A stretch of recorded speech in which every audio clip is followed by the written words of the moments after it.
श्री शिवाय नमस्तुभ्यम। बेलपत्र और रुद्राक्ष धारण करने से फायदा क्या है? जब हम लाल धागे में रुद्राक्ष को पहनते हैं तो कुछ लोगों का प्रश्न ये रहता है कि अगर हम रुद्राक्ष धारण करते हैं तो क्या उसको गुरु दीक्षा लेनी जरूरी है, गुरु मंत्र लेना जरूरी है? अगर गुरु मंत्र न लें तो क्या रुद्राक्ष धारण नहीं कर सकते? हम बताते हैं कि ऐसा कुछ नहीं है।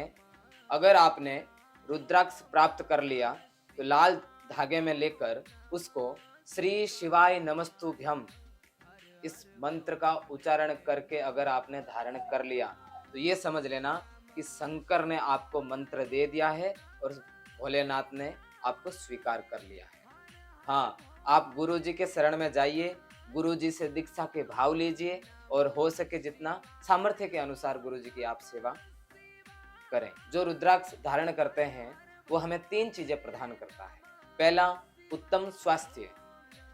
गले में अगर आपने रुद्राक्ष धारण किया हुआ है, रुद्राक्ष पहना हुआ है, तो रुद्राक्ष जो गले में पहनते हैं वो हार्ट के पास में रहता है और जिसने रुद्राक्ष धारण किया है उसका हार्ट कभी कमजोर नहीं होता। एक बेलपत्र शिवजी पर चढ़ी अपन उसको ग्रहण करते हैं तो उसकी भक्ति और शक्ति और फल कितना, ब्रह्मा विष्णु महेश 64 योगनिया 33 कोटि देवी देवता एक बेलपत्री में होते हैं। जो बेलपत्री हम अपने पास में रखते हैं वो अपने उत्तम स्वास्थ्य के लिए, रुद्राक्ष गले में, बेलपत्री ऊपर की जेब में अपन धारण करके रखते हैं, पास में रखते हैं तो थोड़ी देर में अपना स्वास्थ्य अगर बिगड़ा हुआ भी है तो वो स्वास्थ्य उत्तम हो जाता है।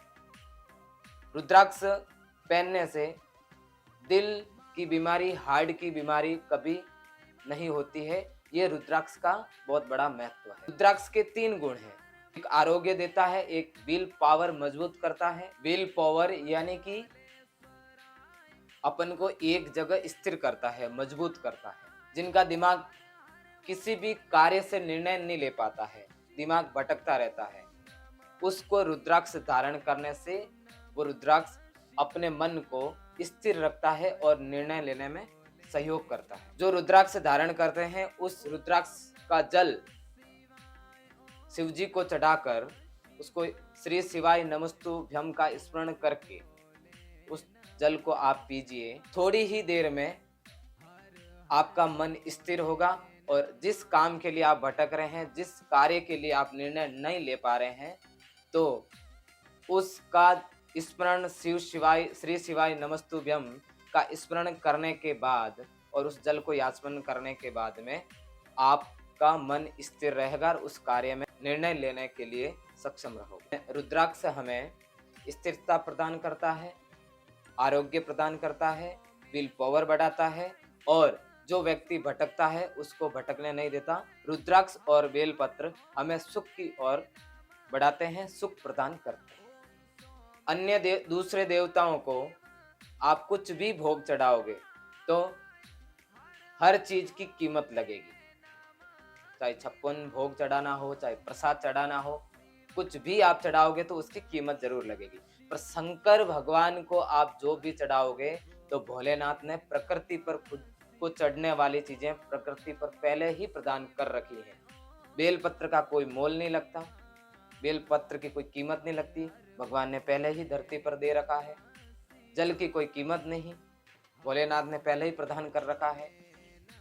रुद्राक्ष की कोई कीमत नहीं, उन्होंने पहले ही प्रदान कर रखा है। जो वस्तु, जो चीज भोलेनाथ को चढ़ती है, भोग लगता है, वो भोलेनाथ ने प्रकृति पर पहले ही दे रखी है। इसीलिए भोलेनाथ कहते हैं कि तुम करोड़ों से तोलोगे तो भी मैं प्रसन्न नहीं होऊंगा, तुम करोड़ों से तोलोगे तो भी मैं प्रसन्न नहीं होऊंगा, पर तुम सिर्फ एक बेल पत्र से तोल दोगे तो मैं आपके ऊपर प्रसन्न ही प्रसन्न हो जाऊंगा। श्री शिवाय नमस्ते।